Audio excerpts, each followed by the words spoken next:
మొట్టమొదటి factory outlet మన Mukunda jewellers mega వడ్డానం సేల్ 2.0 ఈ ఫిబ్రవరి 1 నుంచి 9 వరకు మన అన్ని స్టోర్స్ లో ఈ ఆఫర్ ఉంది.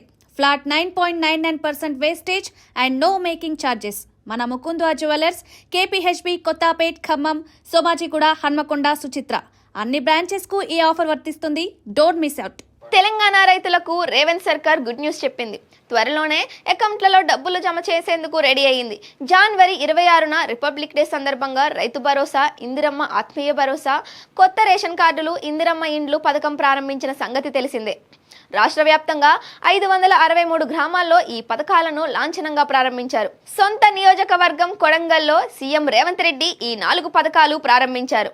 ఆ మరుసటి రోజే లబ్ధిదారుల ఖాతాల్లో డబ్బులు జమ అయ్యాయి.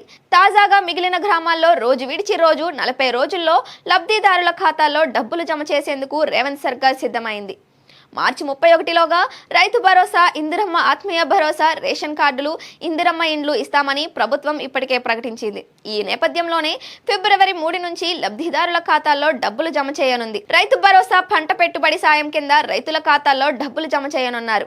ఎకరాకు పంట పెట్టుబడి సాయంగా ఏడాదికి 12,000 ఇవ్వనుండగా తొలి విడత సొమ్ము కింద ఎకరాకు 6,000 జమ చేయనున్నారు. ఇక ఇందిరమ్మ ఆత్మీయ భరోసా పథకం కింద రాష్ట్రంలో భూమి లేని నిరుపేద కూలీలకు ఏడాదికి 12,000 ఇవ్వనున్నారు.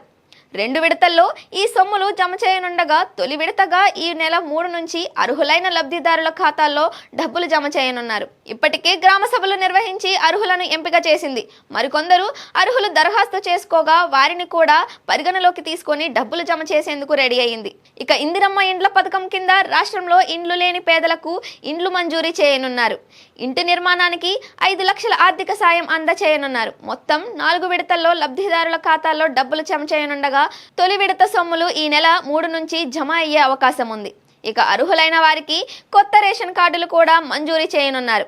రేషన్ కార్డుల జారీ ప్రక్రియ నిరంతరాయంగా కొనసాగుతుందని ఇప్పటికే మంత్రులు తెలిపిన విషయం తెలిసిందే.